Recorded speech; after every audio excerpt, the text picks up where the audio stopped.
ஊரக வளர்ச்சி மற்றும் ஊராட்சித்துறையின் மூலமாக 1104 கோடி ரூபாய் மதிப்பீட்டில் கட்டப்பட்டுள்ள பசுமை வீடுகள், புதிய கட்டடங்கள், பாலங்கள் ஆகியவற்றை திறந்து வைத்து தமிழ்நாடு மாநில ஊரக வாழ்வாதார இயக்கம் மூலமாக சமுதாய முதலீட்டு நிதி, ஊராட்சி அளவிலான கூட்டமைப்புகளுக்கு ஊக்க நிதி, சிறப்பாக செயல்படும் வங்கிகளுக்கான விருதுகள் ஆகியவற்றை வழங்கினார்.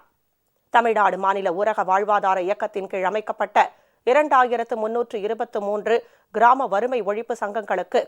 நடப்பாண்டில் தலா 10 லட்சம் ரூபாய் வீதம் சமுதாய முதலீட்டு நிதி வழங்க 232 கோடியே 30 லட்சம் ரூபாய் தமிழ்நாடு அரசு அனுமதித்துள்ளது.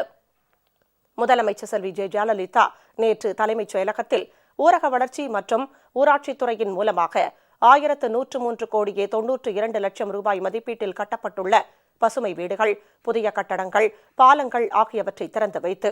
தமிழ்நாடு மாநில ஊரக வாழ்வாதார இயக்கம் மூலமாக சமுதாய முதலீட்டு நிதி, ஊராட்சி அளவிலான கூட்டமைப்புகளுக்கு ஊக்க நிதி,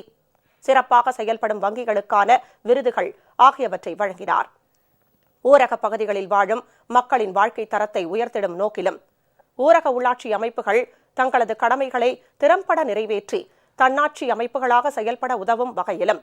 உள்ளாட்சி அமைப்புகளின் கட்டமைப்பு வசதிகளை மேம்படுத்த முதலமைச்சர் செல்வி ஜெயலலிதா தலைமையிலான அரசு பல்வேறு ஆக்கப்பூர்வமான நடவடிக்கைகளை மேற்கொண்டு வருகிறது.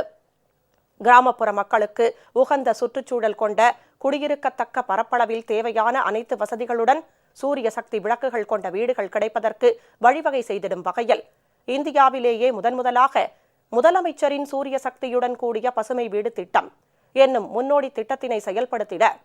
முதலமைச்சர் செல்வி ஜெயலலிதா ஆணையிட்டார். அதன்படி தமிழகம் முழுவதும் 1080 கோடி ரூபாய் மதிப்பீட்டில் கட்டப்பட்டுள்ள 60,000 பசுமை வீடுகள் கடலூர், நாகப்பட்டினம், ராமநாதபுரம், சேலம், விழுப்புரம் ஆகிய மாவட்டங்களில் 12 கோடியே 40 லட்சம் ரூபாய் மதிப்பீட்டில் கட்டப்பட்ட 8 ஊராட்சி ஒன்றிய அலுவலக கட்டடங்கள்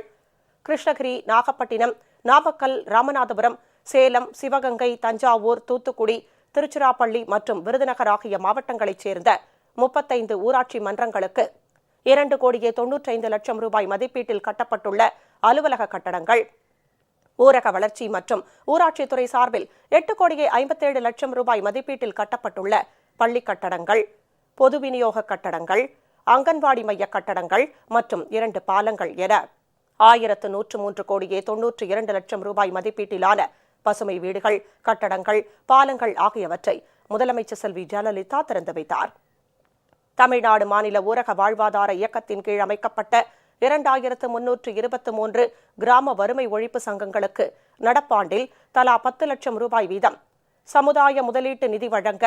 232 கோடியே 30 லட்சம் ரூபாய் தமிழ்நாடு அரசு அனுமதித்துள்ளது. அதன்படி திருச்சிராப்பள்ளி மாவட்டம் பிடாரமங்கலம் கிராம வறுமை ஒழிப்பு சங்கம் மற்றும் ராமநாதபுரம் மாவட்டம் தவளைக்குளம் கிராம வறுமை ஒழிப்பு சங்கங்களுக்கு முதல் தவணையாக தலா 4 லட்சம் ரூபாய் சமுதாய முதலீட்டு நிதி, தர மதிப்பீட்டில் தேர்ச்சி பெற்ற ஊராட்சி அளவிலான கூட்டமைப்புகளின் செயல்பாடுகளை ஊக்குவிக்கவும், அவற்றின் நிதி இணைப்பினை நன்கு செயல்படுத்தவும் ஊக்க நிதியாக ஒரு ஊராட்சி அளவிலான கூட்டமைப்புக்கு தலா 1 லட்சம் ரூபாய் வீதம் 4000 ஊராட்சி அளவிலான கூட்டமைப்புகளுக்கு 40 கோடி ரூபாய் நடப்பாண்டில் தமிழ்நாடு அரசால் அனுமதிக்கப்பட்டுள்ளது. அதன்படி கடலூர் மாவட்டம் கரையேறிவிட்டகுப்பம் ஊராட்சி அளவிலான கூட்டமைப்பு மற்றும் வேலூர் மாவட்டம் பல்லூர் ஊராட்சி அளவிலான கூட்டமைப்பு ஆகிய கூட்டமைப்புகளுக்கு தலா 1 லட்சம் ரூபாய் ஊக்க நிதி, சுய உதவிக் குழுக்கள் மற்றும் ஊராட்சி அளவிலான கூட்டமைப்புகளுக்கு கடன் வழங்குவதில் மிகச் சிறப்பாக செயல்படும் வங்கிகளை பாராட்டி ஊக்குவித்திட மாநில மற்றும் மாவட்ட அளவில் விருதுகள் வழங்கப்பட்டு வருகிறது. அதன்படி இந்தியன் வங்கி, இந்தியன் ஓவர்சீஸ் வங்கி, பல்லவன் கிராம வங்கி ஆகிய வங்கிகளுக்கு மாநில அளவிலான விருதுகள் ஆகியவற்றை முதலமைச்சர் செல்வி ஜெயலலிதா வழங்கி பாராட்டினார். இந்த நிகழ்ச்சியில் நகராட்சி நிர்வாகம் மற்றும் ஊரக வளர்ச்சி, சட்டம், நீதிமன்றங்கள் மற்றும் சிறைச்சாலைகள் துறை அமைச்சர் திரு கே பி முனுசாமி, தலைமைச் செயலாளர் திருமதி ஷீலா பாலகிருஷ்ணன், ஊரக வளர்ச்சி மற்றும் ஊராட்சித்துறை முதன்மை செயலாளர் திரு NS பழனியப்பன்,